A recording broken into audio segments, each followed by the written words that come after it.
What is our number this week, Kelsey?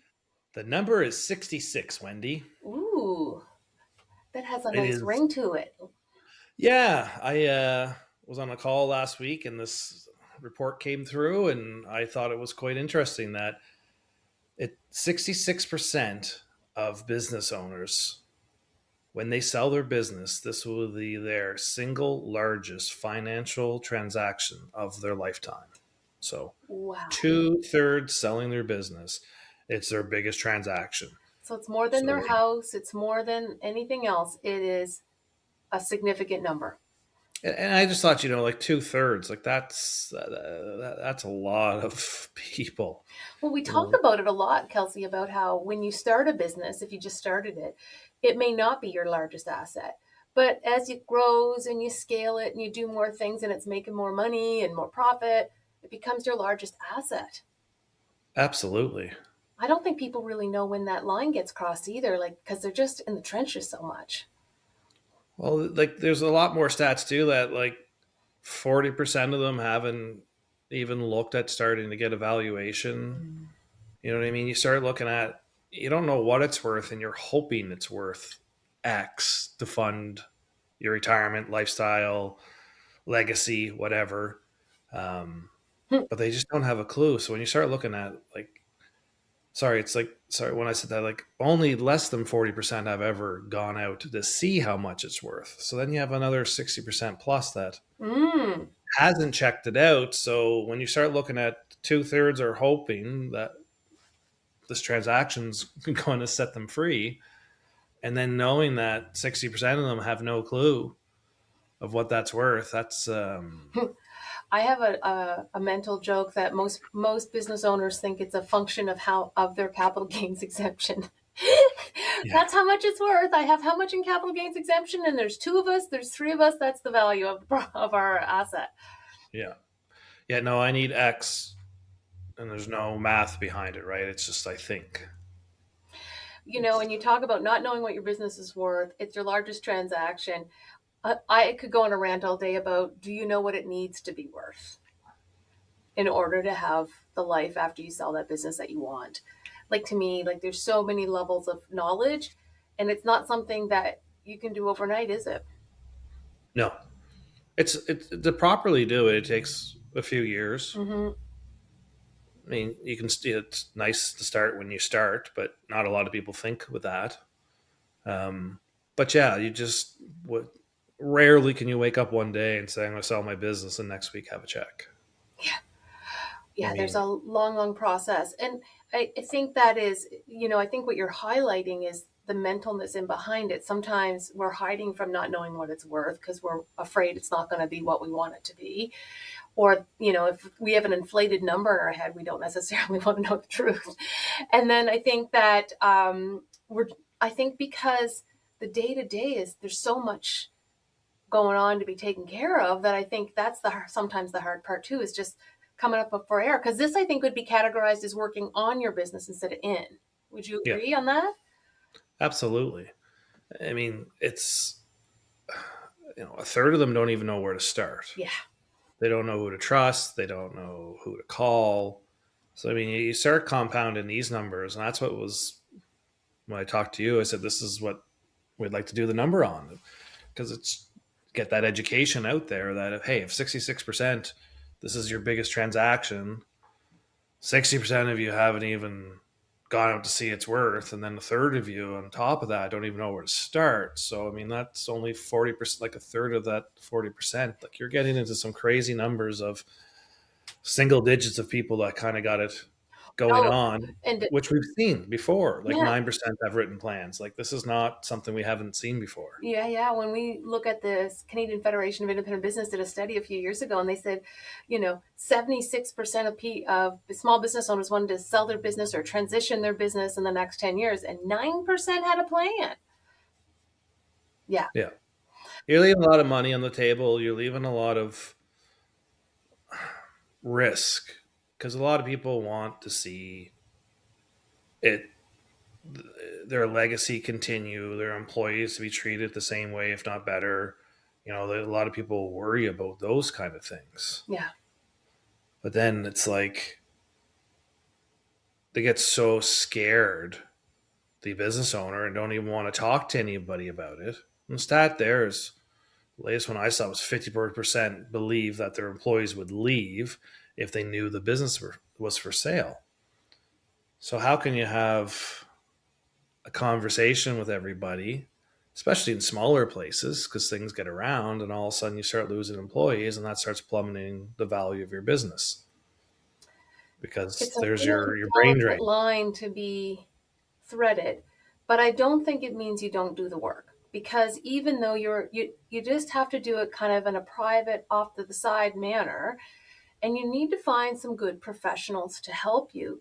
Someone who does like you, Kelsey, have their certified exit planning, who can look at here's what it's worth, here's what it could be worth, and here's the steps you need to take to get it to that value. And what I find interesting is that typically those investments have tremendous returns because you're adding so much more value to the business, way more than you cost.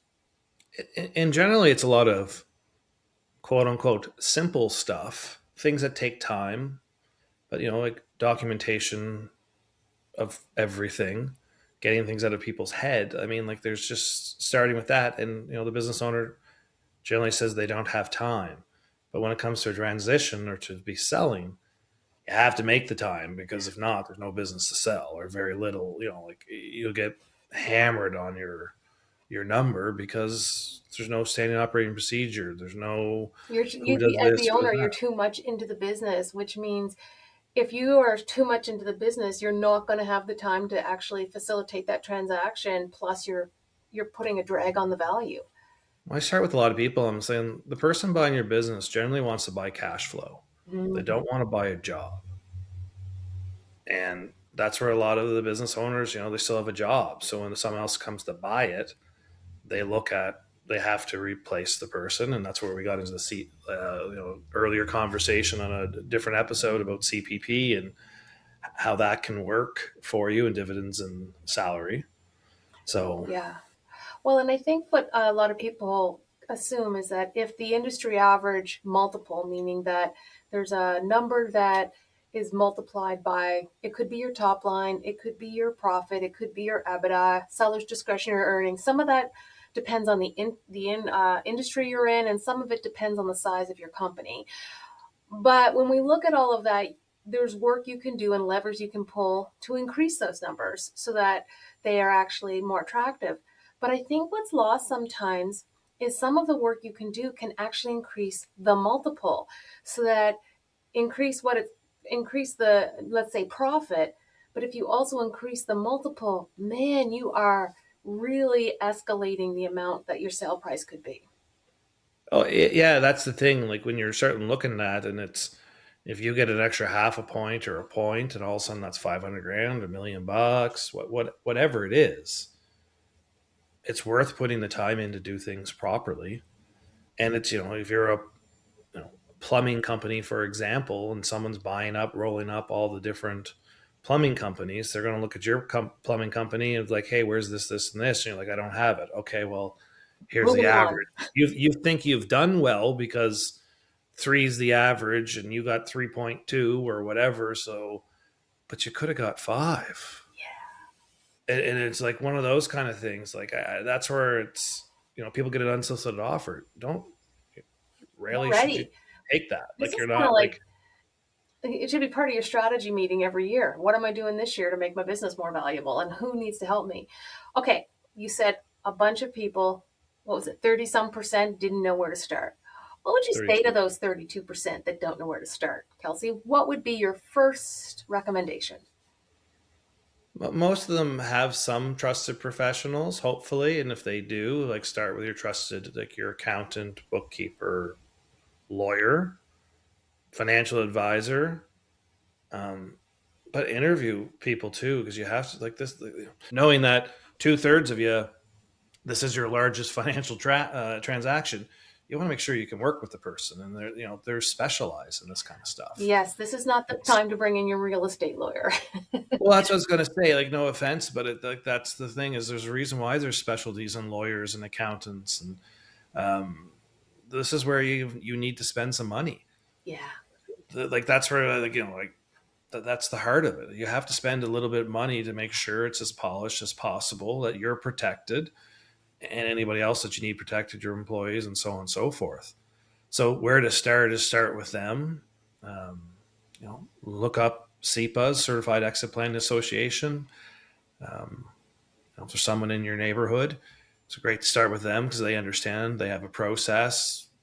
They work with all the other people on your team. They don't replace necessarily. Your accountant, your lawyer, and stuff. It's all about enhancement, and like those are the biggest. Like if you find someone in your network, but make sure they do transitions, they do MMA, they do this kind of stuff. Again, it's not your friend from university or college or high school that's a lawyer with their own shingle. Like, yes, they're a lawyer, but they're not a transaction lawyer. And I've been on that side of the table selling the business with a good lawyer, and the other side not having Right. savviness in financial transactions, and it's a gong show. So having really good representation, and yes, it costs $1 or $2, but once you get everything organized, then to Wendy's point, it's a yearly thing. Yeah, and if you're only going to do it once, you do want the best people on your team, the ones that have multiple T-shirts from having been there and done that, because you're not going to get another kick at this can.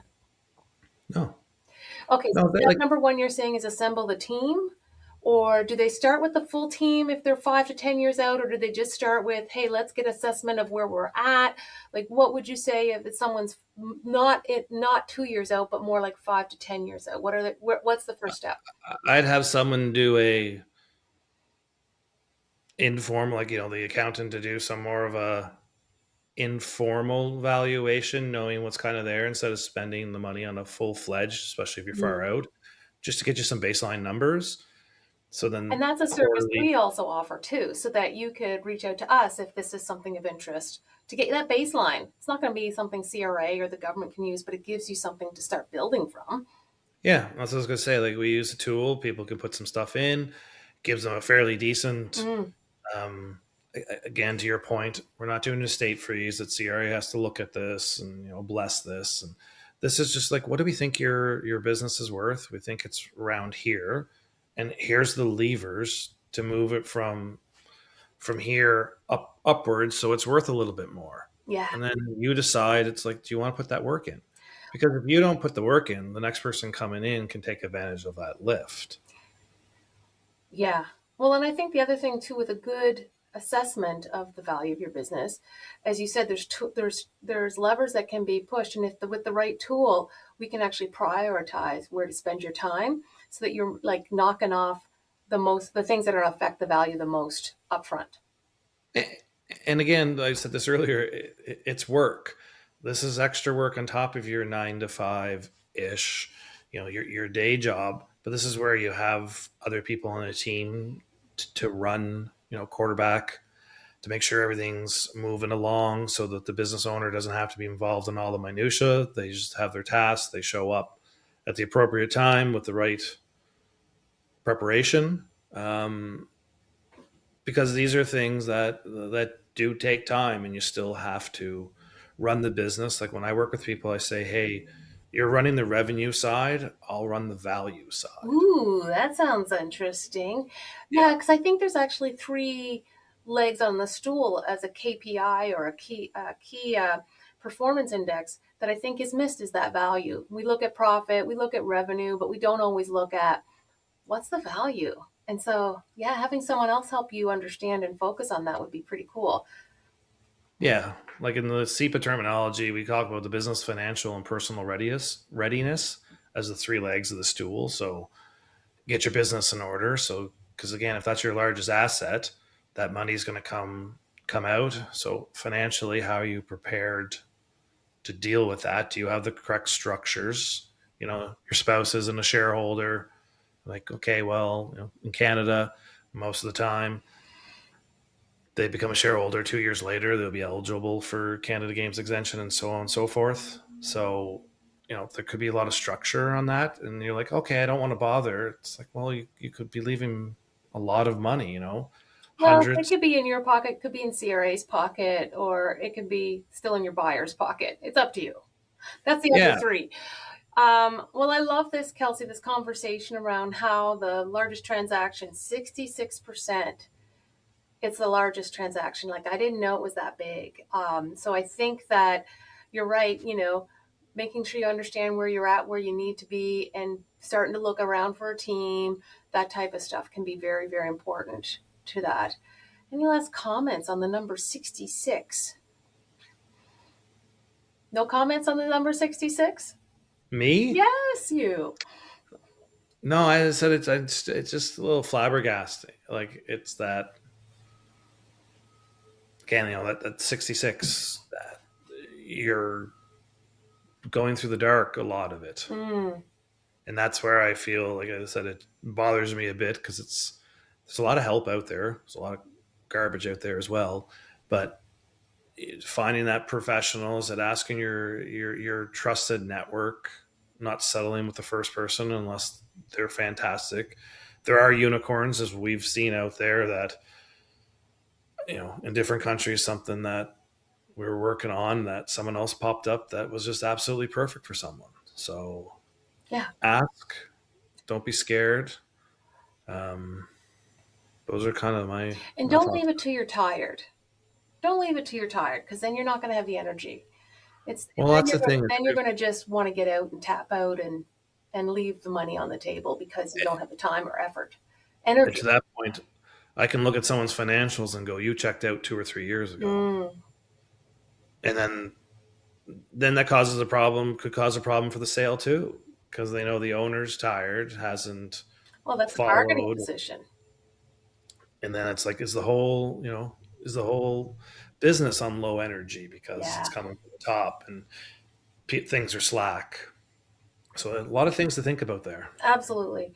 Well, if you're in the 66%, you're going to want to make sure that you get out there and get the help and start being intentional and deliberate about building the value of your business.